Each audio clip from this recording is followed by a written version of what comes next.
दंडोत प्रणाम। जय श्री चक्रधर। महानुभाव पंथ की दिनदर्शिका, महानुभाव दिनदर्शिका में आपने आज की लीला देखी होगी। पूर्वार्ध की 392 मतलब 392 नंबर की लीला आज आती है और बहुत ही बढ़िया लीला है। कई सारे सवालों के जवाब इस लीला के संबंध से हमें आज प्राप्त होने वाले हैं, तो ज़रूर ये पूरा वीडियो देखें। अनेकों लोगों को शेयर भी करें, सभी ग्रुप में शेयर करें और इस चैनल को सब्सक्राइब भी करें ताकि आपको प्रतिदिन आने वाली लीलाओं का जो ये आंदोलन चल रहा है इसमें आप भी अपना कर्तव्य पूरा कर सके। आज की लीला का नाम है गरी बुझवणे। गरी बुझवणे, गरी यानी कीचड़ जो होता है उसको गरी बोलते हैं, और बुझवणे यानी वहाँ पे जो कीचड़ के कारण जो गड्ढा हुआ है उसको कैसे किस प्रकार से भगवान जी ने वहाँ पे लीला की हुई है उसका विश्लेषण आज के इस लीला में है। ये जो लीला है ये जलगांव डिस्ट्रिक्ट के भड़गांव गांव की है, ठीक है ना। भड़गांव नाम का एक गांव है जहाँ पे हमारे दत्त कथाकार महंत श्री सारंगधर बाबा जी पंजाबी, अभी नई महंती उनको मिली है। पहला उनका नाम है आदरणीय श्री गोपाल दादाजी पंजाबी, हमारे बड़े ही स्नेही प्रिय मित्र भी है और ज्येष्ठ धर्म बंधु भी है। उनको अभी धर्म की महंती हुई है, वहाँ की वो लीला है ये भड़गांव की, ठीक है। तो हम अभी लीला पढ़ेंगे। वसयसी बीजे केले तव शिमुगा। स्वामी श्री चक्रधर महाराज जी जिस जैन मंदिर में रुके हुए थे, हमेशा ही भगवान जी शंकर भगवान के मंदिर में रुकते थे, है ना, तो किसी देवी के मंदिर में, यहाँ पे भगवान जी जैन मंदिर में रुके हुए हैं। तो वहाँ उस मंदिर के सामने खेड़ा तेथ वसयपुड़ा गारी केली होती। शिमुगा यानी होली जो होती है ना, होली खेलने के लिए उस मंदिर के सामने गड्ढा किया हुआ था। ते मार्गी होती, वो जो गड्ढा था वो रास्ते में था, ठीक है ना। तया वाही जावो ये वो नहीं, तया वाही ये वो जावो नहीं। तया वाही मतलब उसके आजू बाजू से और उस गड्ढे के कारण वहाँ पे आना जाना हो नहीं पा रहा था। आने जाने वालों को तकलीफ हो रही थी, समाज के लोगों को तकलीफ हो रही थी। ते एता जाता अवगढ़, वहाँ पे वो गड्ढे के कारण अड़चन निर्माण हो रही थी। रात्रि परश्रया से विजय करिता अवगढ़, रात में जब बाथरूम को जाने की वक्त आए, बाथरूम को जाने का अगर समय आ जाए तो आना जाना क्या हो रहा था, मुश्किल हो रहा था। गोसावी तिये गारी पासी उभे राहिले, स्वामी श्री चक्रधर महाराज जी उस गड्ढे के पास जाके खड़े हो गए। सर्वज्ञ म्हणितले ऐसे रामाचे वानर सैन्य जरी प्रगटे तरी हे गारी बुझे। स्वामी श्री चक्रधर महाराज जी वहाँ पे गए पूजा अवसर होने के बाद और उस गड्ढे के पास खड़े हो गए और स्वामी जी बोलते हैं ऐसे रामाचे वानर सैन्य जरी प्रगटे तरी हे गारी बुझे। यहाँ पे अगर राम का अगर वानर सेना अगर यहाँ आ गई, राम की वानर सेना यहाँ पे आती है तो ये गड्ढा जो है ये तुरंत बुझ जाएगा, मतलब तुरंत इसको पूरा बंद कर दिया जाएगा और यहाँ पे आसानी निर्माण हो जाएगी, आसानी जाने आने में तकलीफ जो है वो दूर हो जाएगी। अब भगवान जी ने यहाँ पे जो बोला है ये बहुत बढ़िया है। देखो आप, ऐसे रामाचे वानर सैन्य, और यहाँ पे इस लीला में भगवान जी के साथ में है दादोस, उनको भगवान जी बोलते हैं राम, है ना। और उनके जो शिष्य है दादोस जी के, उनके जो शिष्य है उनको भगवान जी ने बोला है वानर सेना। तो भगवान जी ने वो अपने जो रामायण वाले राम और वानर सेना की बात नहीं की है, उदाहरण वो दिया है, लेकिन बोला क्या है, दादोस जी को राम बोला है और दादोस जी को रामदेव दादोस ऐसा नाम था ना, तो इसलिए भगवान जी उनको बोलते हैं कि राम का वानर सेना अगर आ जाए तो ये गड्ढा वो बुझा देंगे। और अब ये जो शब्द है ये माँ शब्दू महादायसाचिये कानी पड़ला, ये जो भगवान जी बोल रहे थे ये भगवान जी बोलते हुए महादायसा जी के कान पर ये बात चली गई। फिर महादायसी म्हणितले दादो दादो गोसावी ऐसे म्हणत असती, जरी रामाचे वानर सैन्य प्रगटे तरी हे गारी बुझे। दादोजी स्वामी जी ऐसे बोल रहे हैं कि राम की वानर सेना अगर आ जाएगी तो यह गड्ढा बुझा देगी। फिर रामदेव जी बोलते, देवी म्हणितले यागा यागा मनोनी अवघीच उठली गारी बुजवली।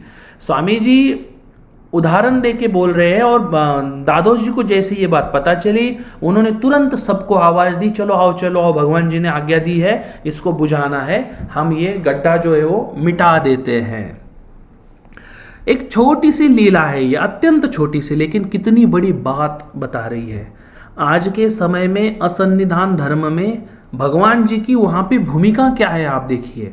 गड्ढा हुआ है, रास्ते में गड्ढा हुआ है, आने जाने में अड़चन निर्माण हो रही है, भगवान जी बोलते हैं चलो इसको बुझा दो।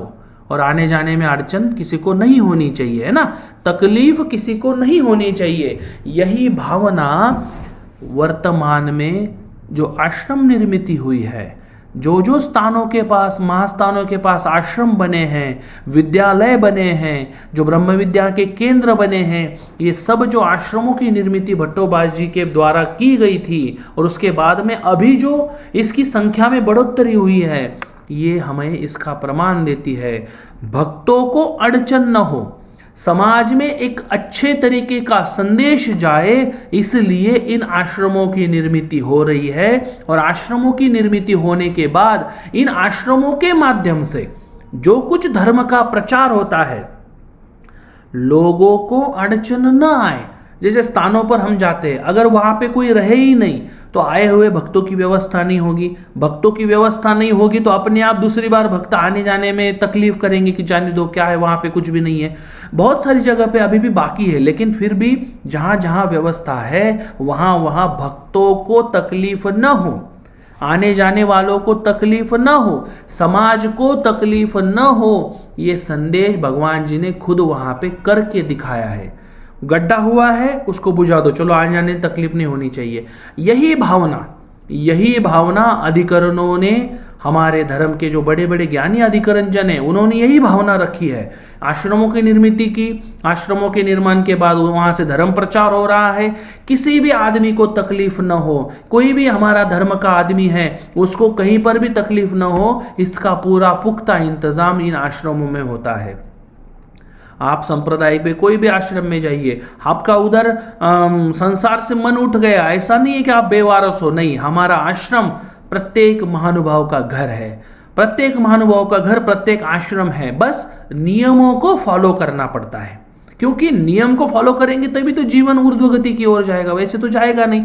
तो ये महान संदेश, आश्रमों की निर्मित पीछे का जो संदेश है, ये संदेश हमें इस लीला से मिलता है। समाज में अगर कुछ गलत हो रहा है, समाज को अगर तकलीफ हो रही है, उस तकलीफ को हमने दूर करने का प्रयत्न करते रहना चाहिए। हमारे धर्म को संभाल कर हमें ये प्रयत्न करते रहना चाहिए। यही दिव्य संदेश इस लीला के माध्यम से भगवान जी ने हमें दिया हुआ है। वहां पे तकलीफ हो रही थी, भगवान जी ने उसको बंद किया। मतलब तकलीफ अगर है कहीं पर और वो अगर हम मिटा सकते हैं तो हमने आगे आके तकलीफ को मिटाने का काम हमने करना चाहिए। जैन मंदिर है, वहां पे भगवान जी को दर्शन करने भी आने वाले, या जैन लोग भी वहां पे आने वाले हैं, है ना। तो ऐसा वहां पे देखना नहीं है हमें। अगर किसी के लिए हेल्प अगर हम कर सकते, हमारा धर्म संभाल कर अगर हम हेल्प कर सकते किसी की, तो हमने जरूर जरूर जरूर हेल्प करनी चाहिए। महानुभाव संप्रदाय के लोगों ने ज्यादा से ज्यादा लोगों की हेल्प करनी चाहिए, क्योंकि हमें देखने के बाद ही स्वामी श्री चक्रधर महाराज के भक्त ऐसे हैं, ऐसा समाज में प्रतीत होगा। इसलिए हमारे धर्म के बारे में, हमारे स्वामी श्री चक्रधर महाराज जी के बारे में पॉजिटिव संदेश हमारे कार्य के कारण जाना चाहिए। ऐसा नहीं है कि हमें बोला नहीं भाई हम तो नहीं करने वाले, ये गलत चीज है। आजकल के जमाने में हमने ये जो हमारी संकोचित वृत्ति है, अपना अपना देखने की वृत्ति है, इस वृत्ति को खत्म करके संपूर्ण समाज का विचार हमने करना चाहिए और आगे बढ़ चढ़कर समाज कार्य में हमने हिस्सा लेना चाहिए। ऐसी ये लीला है। अब इस लीला के संबंध में नहीं है, लेकिन कोई दो प्रश्न मुझे पूछे थे किसी ने कल YouTube पर ही, उन प्रश्नों का मैं जवाब दे रहा हूं। एक प्रश्न था, क्या हम लड्डू गोपाल को विशेष लगाकर रख सकते हैं क्या? लड्डू गोपाल को विशेष लगाकर रख सकते हैं क्या? इसका जवाब तो आपको तो हर मंदिर में जो संगम रवर की जो मूर्ति मिलती है, संगम को जो पत्थर होता है ना, संगम रवर, उस पत्थर को भी जो मूर्ति बनने के बाद वहाँ पे नीचे को विशेष लगा के रखा जाता है। लेकिन हमारे संप्रदाय में धातु के मूर्ति को पत्थर लगाने का रिवाज नहीं है, ठीक है ना।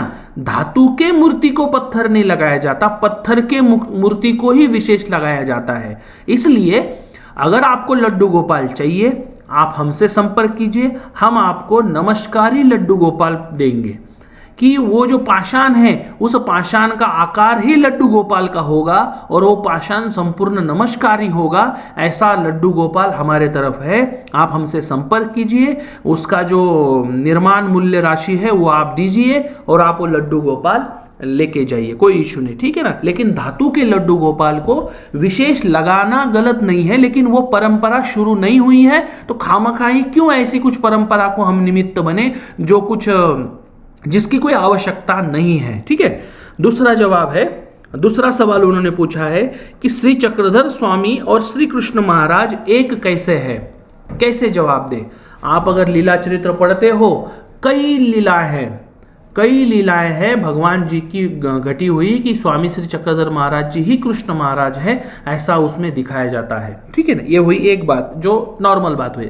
अब इसके एडिशनल मैं आपको बताना चाहता हूँ, जो श्रीमद् भगवद गीता स्वामी श्री कृष्ण चक्रवर्ती जी ने बताई है, वही श्रीमद् भगवद गीता ब्रह्म विद्या जो ज्ञान भगवान जी ने 1238 सूत्रों के माध्यम से बताया है, वो सब कुछ भगवान जी ने ही बताया हुआ है।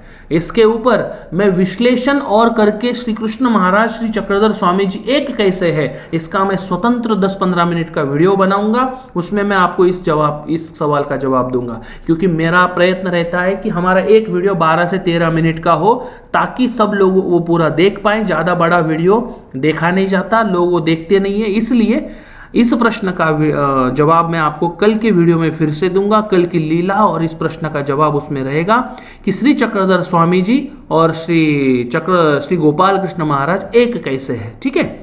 तो मिलते हैं कल की लीला के साथ। आज की ये लीला बहुत महत्वपूर्ण थी, समाज में हमने कैसे उपयोग में जाना है ये इस लीला में हमें बताया गया है, ठीक है। तो मिलते हैं फिर कल से कल की लीला में। तब तक सभी को दंडवत प्रणाम और जय श्री चक्रधर।